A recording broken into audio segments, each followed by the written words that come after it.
Melle Mel, congratulations on yet another honor and award. Can you tell our audience a little bit about why it's so important for the founders and the trailblazers to continue to show up in this capacity?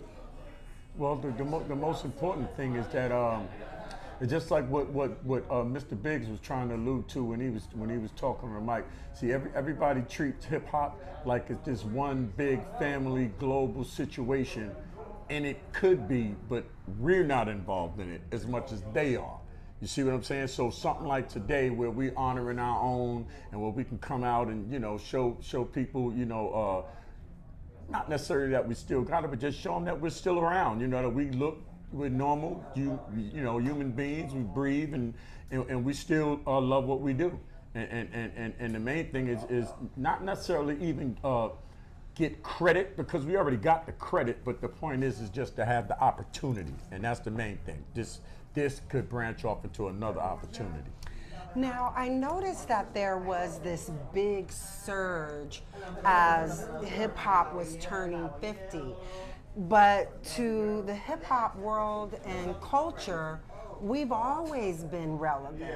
But as 50 was approaching, then you saw a lot of the trailblazers to really start performing again and things of that nature. Tell me, why do you think there has been a disconnect where it had to get to hip hop turning 50 to really be able to see the doors opening, and now they're open wide? Well, I think one of the main disconnections is like hip hop is very competitive. MCing is very competitive. So, and that's why they have this whole big top 10 or top 5, which I never believed, because if you really analyze the word greatness, it ain't going to be 50 guys. My whole thing, and I always have a saying, if you think is 50 great MCs, you're probably not one of them. But see, you can't tell these guys that. So even what happened with the 50th anniversary of hip hop, if you have the 50th anniversary of a wedding, you're not paying attention to your daughters or your granddaughters. It was the 50th anniversary of hip hop. But what they did, instead of just letting us have that moment, instead of just being unselfish enough to do that, what they did, they turned it into 50 years of hip hop. And then they capitalized off something that we couldn't capitalize. Because the 50th anniversary, it wasn't even our anniversary per se, it was Kool Herc's anniversary. So Kool Herc should have been the main beneficiary of the 50th anniversary of hip hop, because it was his anniversary. But see, this is what rappers do, especially the modern day rappers in the record companies. They'll take something and then they circumvent it, and then it's more about them than it is about who it's really supposed to be about. It's just like, who started hip hop?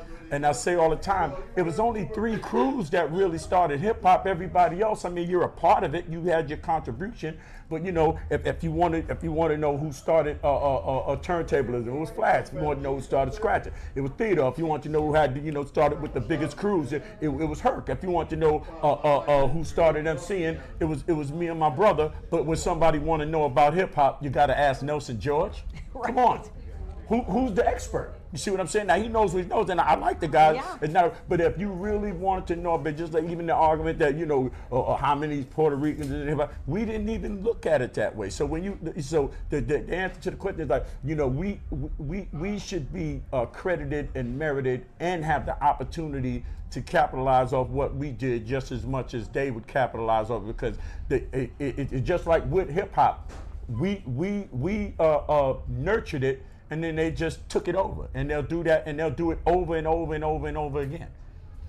Now, during the pandemic, we really got an opportunity to see who really knew their craft, because you as the founders and the forefathers of hip hop, you could rhyme without music, without a DJ. You could do it to classical, you could do it to country, you name it. And so we started to see during the pandemic some of the more now artists kind of having a difficult time with that.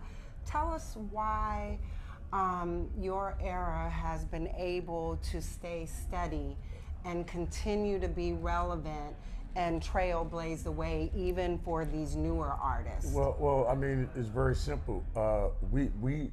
We're not spoiled with the fact that there was a record business and social media and everything attached to hip hop. When we did it, you had to be able to do it to do it. I talk hip hop with people all the time. And they, yo, what do you think about the rappers now? I don't think a lot of them are good. And then this would be a person my age, and then this is what they'll say. Now, Mel, you know you ain't got to be good to be able to rap. And I'm like, well, I'm glad this ain't brain surgery. You know what I'm saying? He just put on the smock and go dig in somebody's head. But that's the thing that kept us afloat, because we like I said, we're not spoiled with the modern way of promoting records. You just had to be good at what you did, and you had to stay good at what you did. It's just like right now, I think I still got one of the best images and stage presence of anybody that ever did it, because I always tried to rely on that. So even if I don't got a hot record out, if you give me a mic, I can make something happen. So that's the reason why a lot of the classic artists, they prospered during the pandemic, because I mean that's really how hip hop got started. It was nothing there, and then you gotta make something out of the nothing that is there, and then turn it into something. So that One last question. We were, a bunch of us were in Boston at Harvard for Ice-T's thing. You were there on stage, and not only when you were on that panel, shout out Moni, Modi, Hugo, Josette, and Crazy Legs.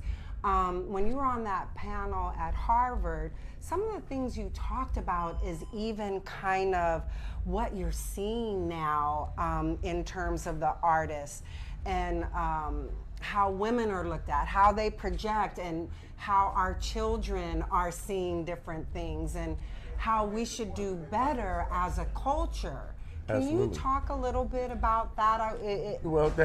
That's the 500-pound elephant in the room. When you want to discuss hip hop, they always want to, oh yeah, it's great and it was beautiful. Oh yeah, we touring and we making money. But what happens with modern day hip hop, and not only modern day, because it went back maybe about 20 or 30 years, everything is based on a false identity that is almost impossible to actually survive through. It's just like how I said that there's like, as far as hip hop is concerned, what is a man? Or as far as hip hop is concerned, what is a woman? Or as far as hip hop is concerned, how does a man supposed to feel about his woman? And the messages that hip hop give you, they're all wrong. They're all wrong. It's just like women are comfortable with Sexy Red or Spice Ice, and there's nothing wrong with them, but they don't represent you. It's just like I don't not for 1 second let some kid, that's either gangbanger or he just promoting shooting people and selling dope. You don't represent what I do, because we do two different things. We've always done two different things. But it's like hip hop, the way it is now. Hip hop gave society another way to define Black America, but it's not. It's going to help that artist, but it's not going to help Black America. Like I said, when we got started, most of our people made it. I see people all the time. I'm 63, they 65, they even up to 70. When I was 18, they was 22, 23, and most of them made it. And then as time goes by, you lose a certain amount of people. Once they start talking about drugs, of course the crack era, you lost a lot of people through the crack era. But now this era of hip hop here, they're going to lose most of their people simply because of the image that they're trying to portray and the message that they're trying to send out to people. And they're going to lose a lot of their people, which most of our people, we saved them. Hip hop saved me.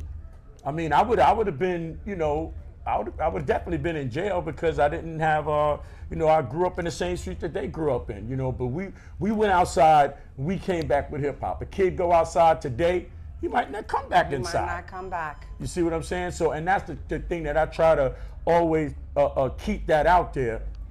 But then you have some people, yeah, well, is there anything positive that you could say? Yeah, but I'm not saying that right now.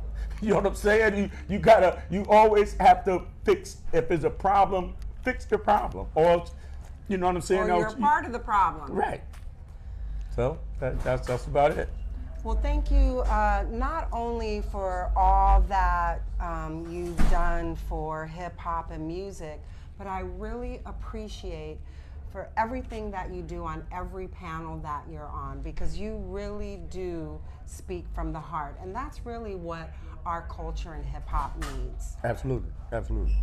And I'm just glad, that I have the platform and always will have the platform and the voice, because that's the main thing that hip hop did, as far as I'm concerned. It gave the voiceless people a voice.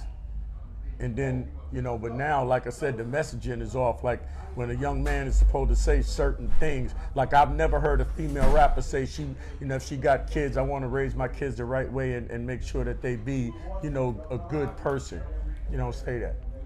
So then, and that's why you got, on Instagram, you have a little kid twerking or cursing, and then everybody, because there's nothing cute about that. There's nothing cute. And the thing is, you're listening to, you're living vicariously through somebody else. Like, in other words, Cardi B don't let her kids listen to the music that you would let your kids listen to. Yeah. And she's right for doing that. She's not wrong, but she could at least say that this is not suitable. A lot of the music is not suitable for young kids to listen to, and it's just not. And that's why you have the society that we have now. Well, thank you for all that you do. Thank you.